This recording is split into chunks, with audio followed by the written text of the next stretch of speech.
예수님의 십자가 곁에는 그의 어머니와 이모와 글로바의 아내 마리아와 막달라 마리아가 섰는지라. 아멘. 살아계신 하나님의 말씀입니다. 오늘 말씀은 십자가 아래 세 여인이라는 제목으로 여러분과 함께 은혜를 나누길 원합니다. 오늘 본문을 보시면 의도적인 것처럼 똑같은 이름의 사람만 모아놓은 것을 우리가 볼 수 있습니다.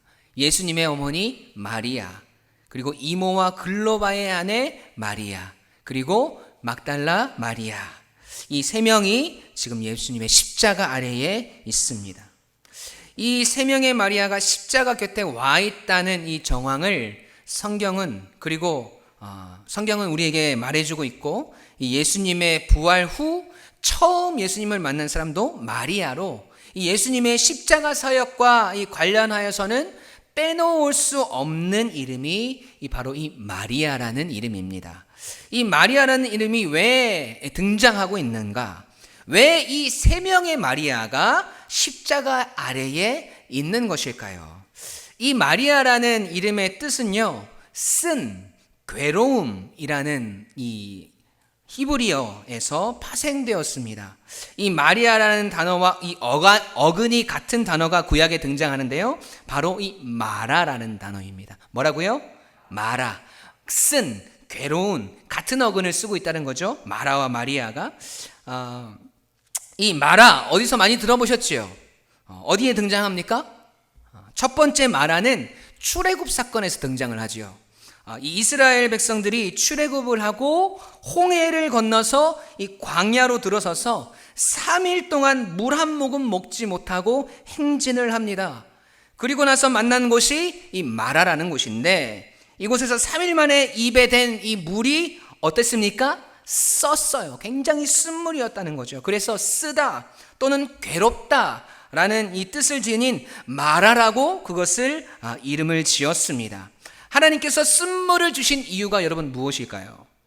홍해를 건너는 그 큰 구원의 역사를 경험한 이스라엘 백성들이 여전히 하나님의 인도하심을 믿지 못하고 불평하고 불만을 가지고 모세의 권위에 도전을 하고, 이러한 모습들을 통해서 이스라엘 백성들의 모습이, 자기 자신들의 모습이 마라 그 자체라는 것을 하나님께서 깨닫게 하기 위함이셨습니다.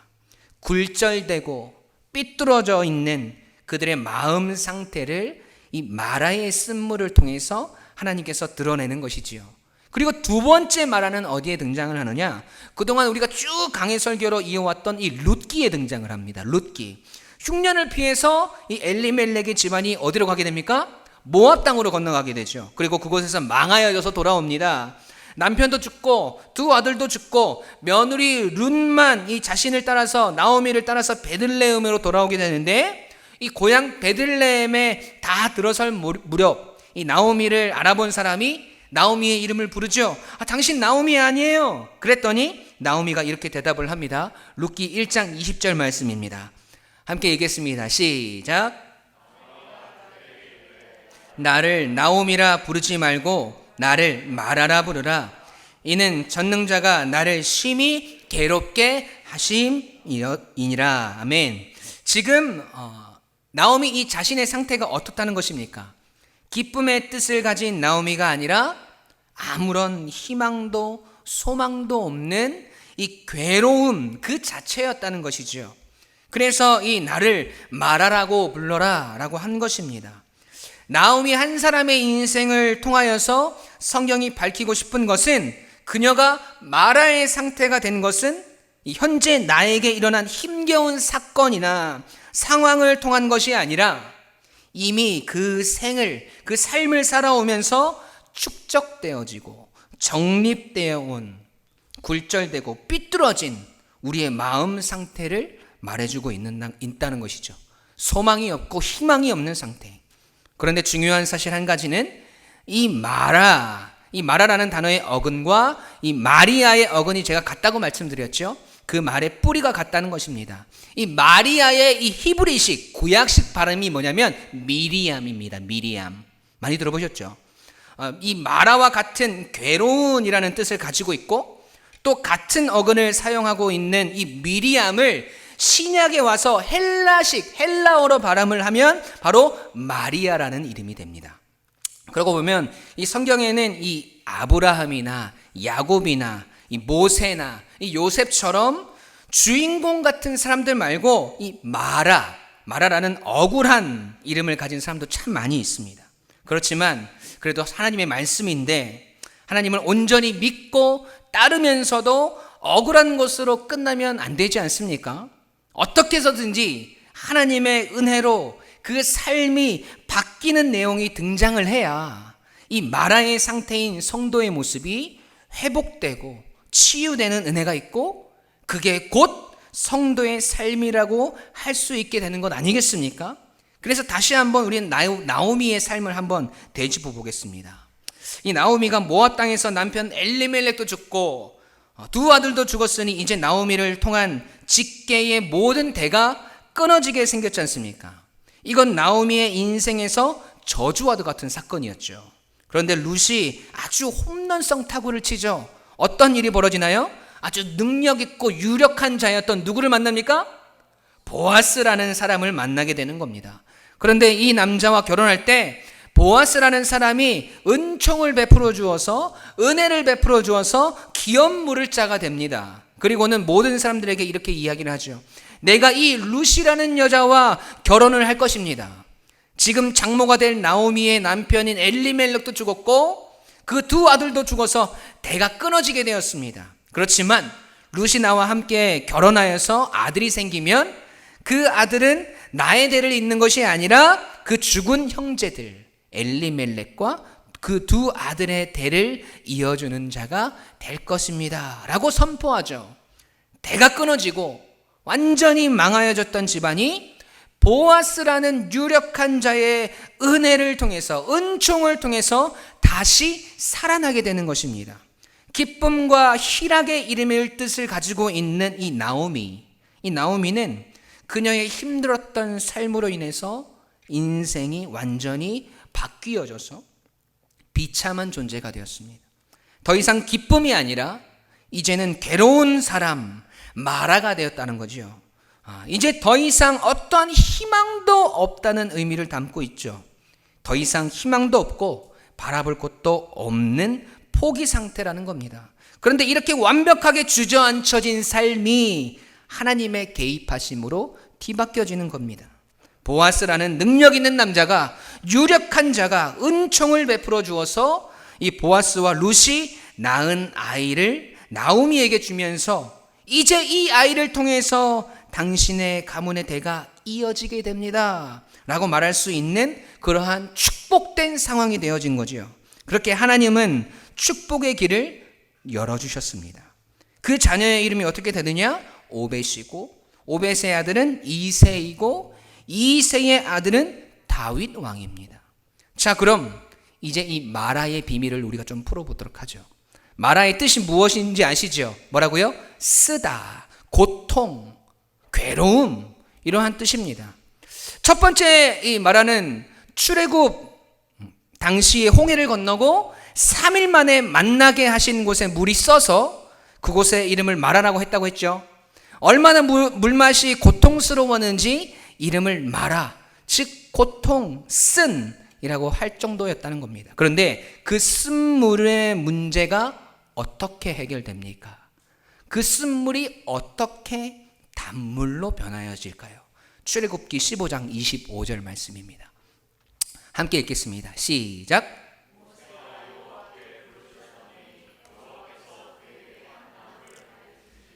그가 물에 던지니 물이 달게 되었더라. 아멘. 여러분, 모세가 그 쓴물에 나뭇가지를 던지니까 쓴물이 단물이 되었습니다. 하나님께서 하신 것이지요.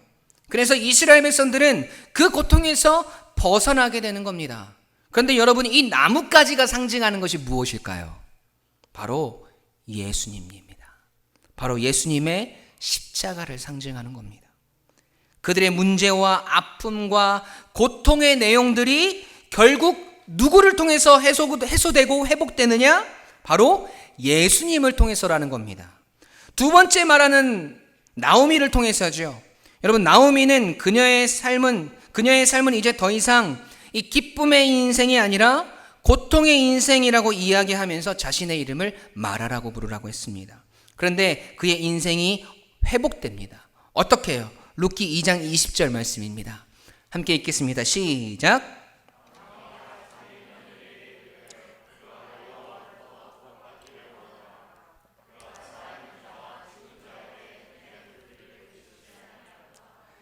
나오미가 또 그에게 이르되 그 사람은 우리와 가까우니 우리 기업을 물을 자 중에 하나이니라 하니라.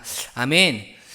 말씀에는 분명히 보아스라는 사람이 베푼 은혜를 통해서라고 나옵니다. 자기의 노력이 아니라는 것이죠. 은혜를 통해서 그 인생이 새로운 희망을 가지게 되는 겁니다.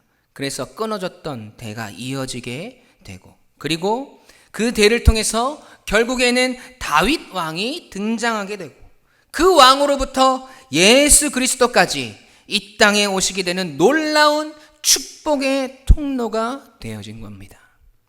고통의 인생에서 다시 기쁨과 소망의 인생으로 바뀌게 된 것이죠. 그리고 신약에 오면 이 마라라는 이름이 어떻게 바뀌나요? 무엇으로 바뀐다고요? 마리아로 바뀝니다. 자, 그럼 이제 요한복음 오늘 본문의 말씀으로 다시 한번 돌아오겠습니다. 지금 예수님이 어디에 매달려 계시나요? 십자가에 못 박혀 계십니다. 예수님께서 감당하셨던 모든 사역의 내용들은 결국 자신이 죽어야 하는 일로 끝이 나게 됩니다. 그 죽음을 위해서 그렇게도 바쁘게 그 짧은 인생의 시간들을 보내시고 자신이 죽어야 하는 자리로 그 누구보다 앞서서 걸어가셨습니다. 그래서 결국 지금 예수님은 십자가에 못 박혀 계시다는 것이죠. 그리고 그 십자가 아래에 얼마나 많은 사람들이 모여 있는지 모르겠지만 오늘 본문 요한복음은 오직 3명의 마리아의 이름만을 들춰내고 있으며 십자가 주위에 이 3 마리아들이 있는 것으로 우리에게 설명해 주고 있습니다. 오늘 본문 말씀 다시 한번 읽겠습니다. 시작. 예수님의 십자가 곁에는 그 어머니와 이모와 글로바의 아내 마리아와 막달라 마리아가 섰는지라. 아멘. 여러분, 왜 십자가 밑에 있는 사람들이 마리아들이고 성경은 그들의 이름을 요한복음을 통해서 우리에게 거론하고 있는 것일까요? 왜 괴로움, 쓰다, 고통이라는 이름에서 파생되어진 이 마리아라는 사람들이 다 십자가 밑에 모여 있는 것일까요? 사랑하는 성도 여러분, 결국 이 고통이라는 이름을 가진 이 3 여인은 성도인 우리를 상징하는 것임을 아셔야 합니다. 예수님이 없는 우리는 결국 죄로 인해서 절망할 수밖에 없었고 영원한 지옥에 갈 수밖에 없는 마라, 즉 고통스러운 존재들이었다는 것이죠. 우리에게는 희망도 없고 생명도 없고 하나님께로부터 끊어지고 저주 가운데 있었던 자들이었음을 이야기해 주고 있다는 것이죠. 대부분의 사람들은요, 젊었을 때 우리가 룻기에서 봤던 이 나오미처럼 처음에 자기의 인생에 희망을 안고 살아갑니다. 무엇을 하든지 잘 될 줄 알죠. 아니, 잘 안 되어도 이 젊음의 패기로 언젠가 크게 성공할 줄로 믿습니다.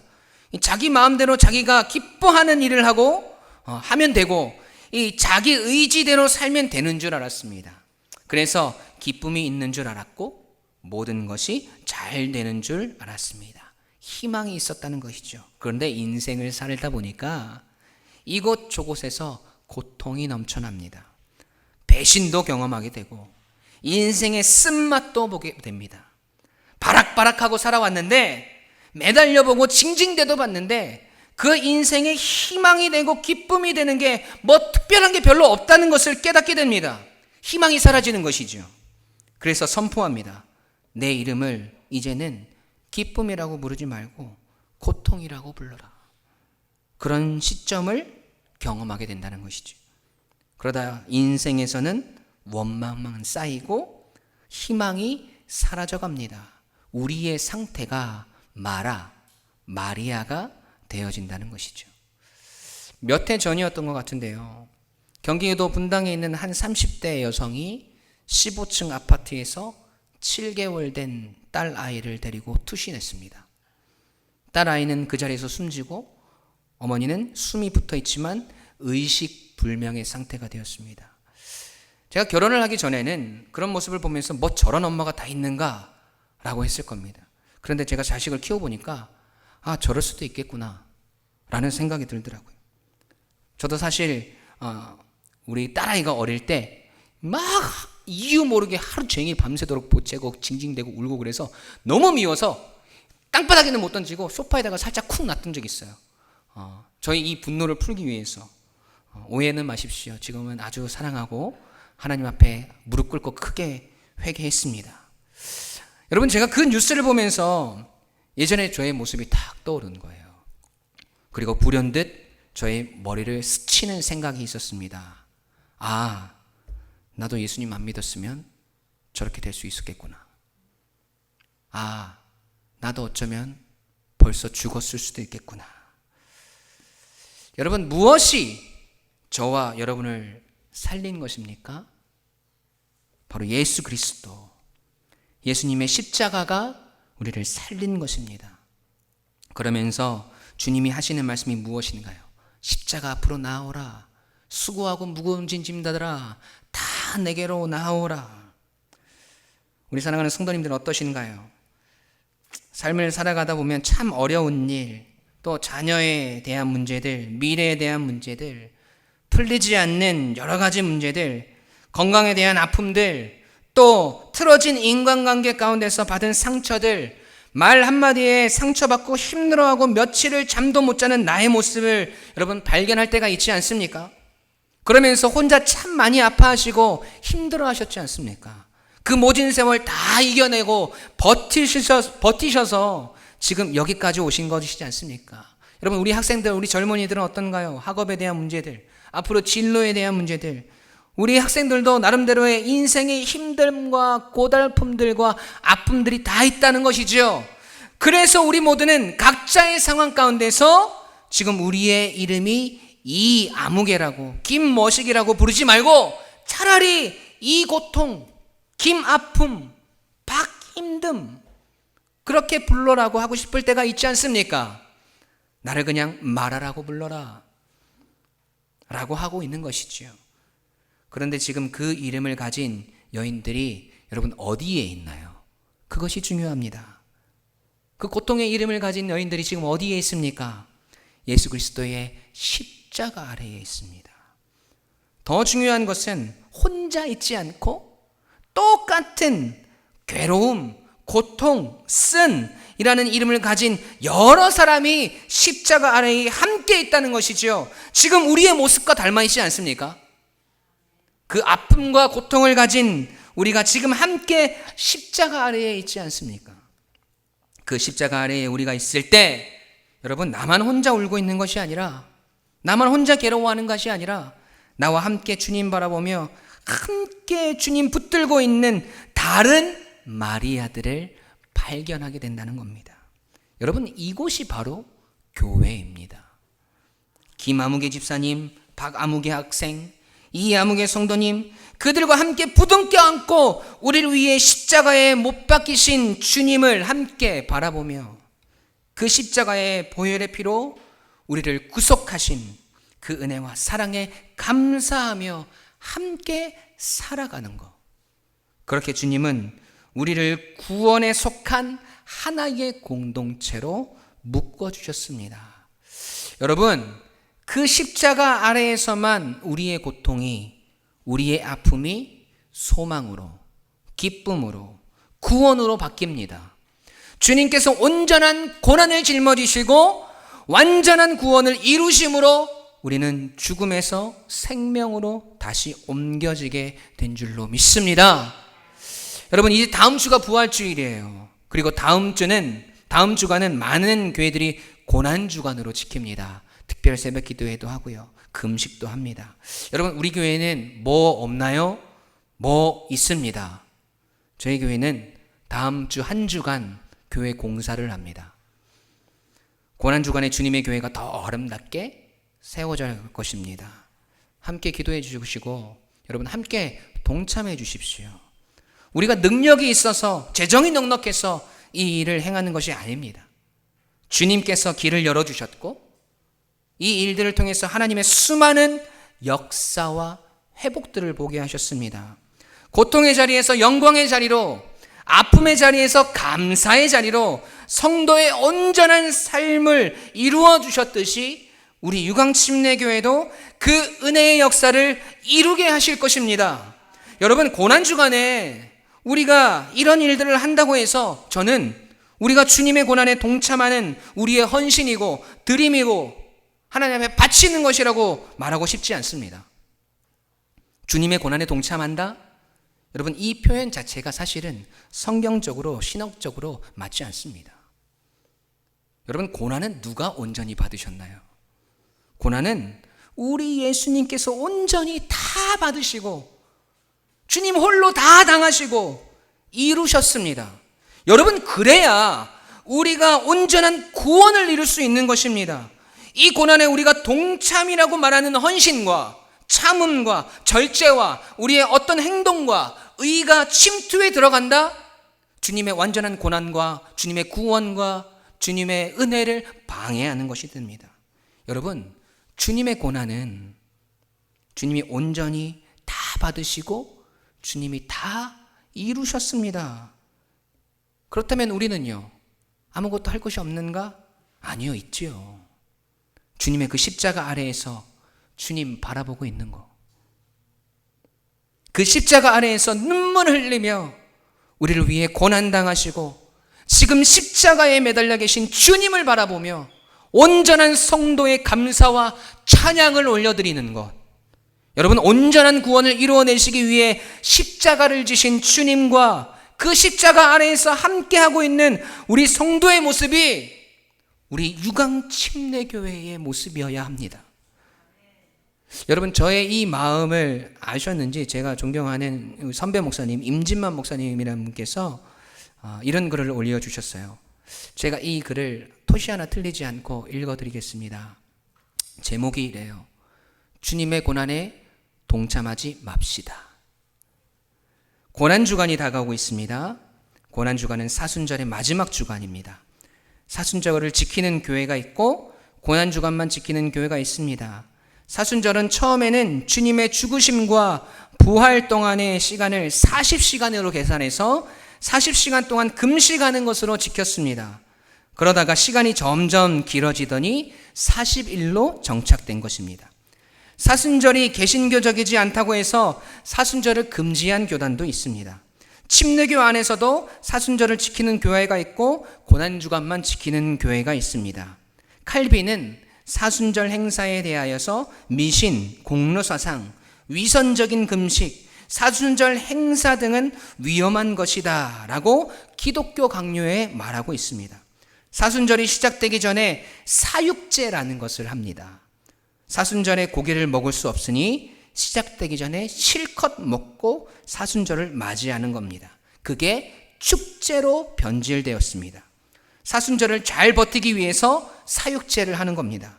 고기 파티를 하는 것입니다. 이게 인간들이 하는 종교 행위의 위선들입니다. 고난주간에 금식을 합니다. 고대부터 내려온 전통입니다. 우리는 금식을 하면서 주님의 고난에 동참한다고 말합니다. 어디 숟가락을 얹습니까? 금식이란 창자를 끈다라는 뜻입니다.